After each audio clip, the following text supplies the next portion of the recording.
দর্শক, মধ্যপ্রাচ্যের আজকের আপডেট নিয়ে এখনকার ভিডিও।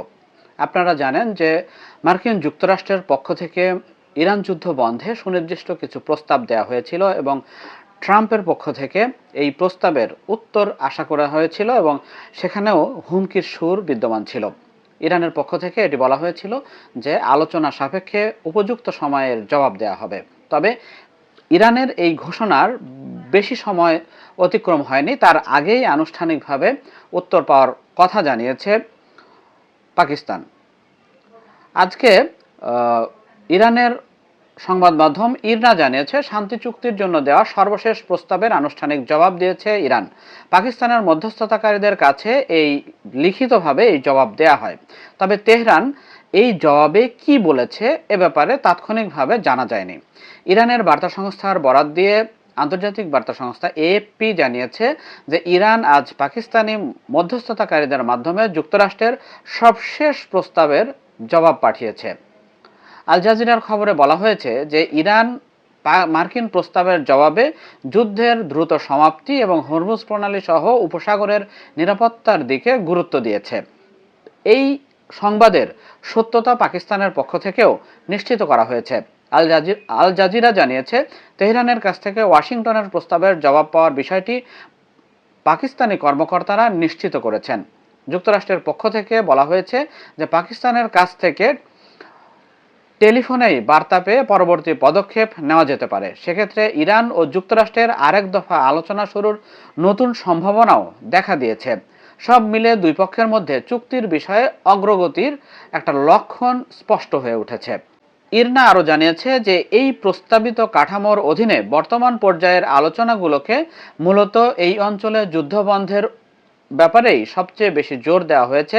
তবে বিস্তারিত কি বিষয় আশয় সে বিষয়ে কিন্তু কিছু জানা যায়নি। আপনারা মধ্যপ্রাচ্যের বিষয়ে আরও দুটা খবর আপনাদেরকে দিব। একটি হলো ইরানের সমৃদ্ধ ইউরেনিয়াম রাশিয়ায় নিয়ে সংরক্ষণ করার প্রস্তাব কিন্তু দিয়েছেন রাশিয়ার প্রেসিডেন্ট ভ্লাদিমির পুতিন।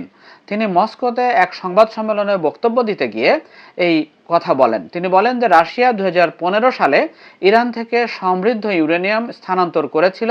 মস্কো সেই অভিজ্ঞতার পুনরাবৃত্তি করতে প্রস্তুত। তবে এর আগে একটা ঘটনা ঘটেছে, সেটি হলো মধ্যপ্রাচ্য ইস্যুতে কাতারের প্রধানমন্ত্রীর সঙ্গে মার্কিন পররাষ্ট্রমন্ত্রী মার্কো রুবিও কিন্তু বৈঠক করেছেন এবং সেখানে মার্কিন পররাষ্ট্র দপ্তর জানিয়েছে যে ইরানের কাছে পাঠানো শান্তি প্রস্তাবের জবাবের অপেক্ষায় এই বৈঠক অনুষ্ঠিত হয় এবং এই জবাবের আলোকেই করণীয় বিষয়ে দুপক্ষের মধ্যে আলোচনা হয়েছে, কথা হয়েছে। তবে এত কিছুর মধ্যে একটা ঘটনা আপনাদেরকে জানিয়ে দিতে চাই, সেটি হলো যে এই মধ্যস্থতার শুরু থেকেই দারুণ ভূমিকা রেখে আসছে পাকিস্তান।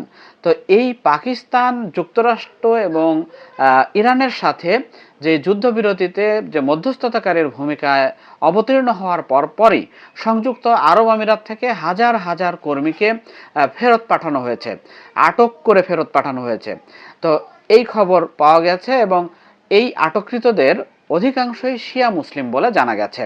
তো নিউ ইয়র্ক টাইমসের খবরে বলা হয়েছে যে ভুক্তভোগীরা জানিয়েছেন যে কোনো ব্যাখ্যা ছাড়াই হঠাৎ করে তাদের গ্রেফতার করা হয় এবং খুব অমানবিক পরিবেশে আটক রাখা হয়, মানে ডিটেনশনে রাখা হয়। এমনকি তাদের ব্যাংক হিসাব জব্দ করা হয়েছে, তাদের তড়িঘড়ি করে পাকিস্তানে ফেরত পাঠানো হয়েছে। বিষয়টি পাকিস্তানের জন্য দারুণ উদ্বেগের, কারণ আরব আমিরাত থেকে প্রায় 20 লাখ পাকিস্তানি কাজ করেন এবং সেখান থেকে বিলিয়ন ডলারের রেমিটেন্স পাকিস্তান পায়। এটি নিঃসন্দেহে পাকিস্তানের জন্য উদ্বেগের।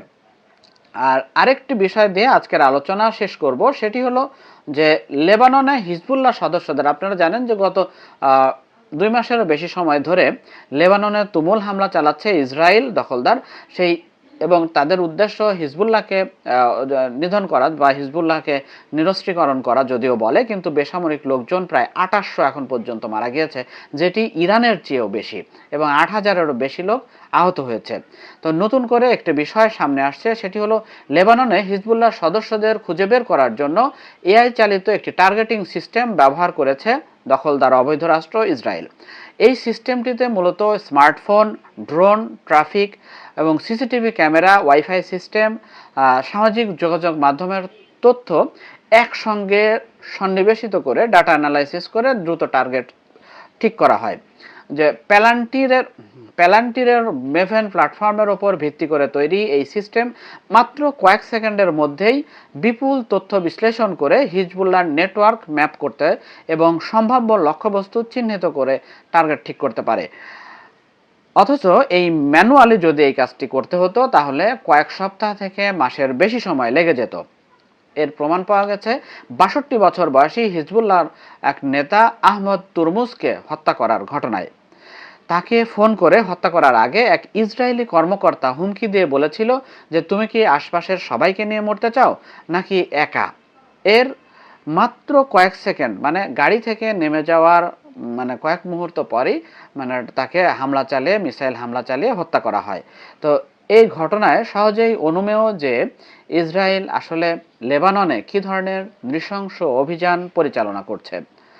তো এই ছিল আজকের মধ্যপ্রাচ্যের আপডেট। পরবর্তী আপডেট নিয়ে আপনাদের সামনে আবারও হাজির হব দ্রুতই। সঙ্গে থাকুন।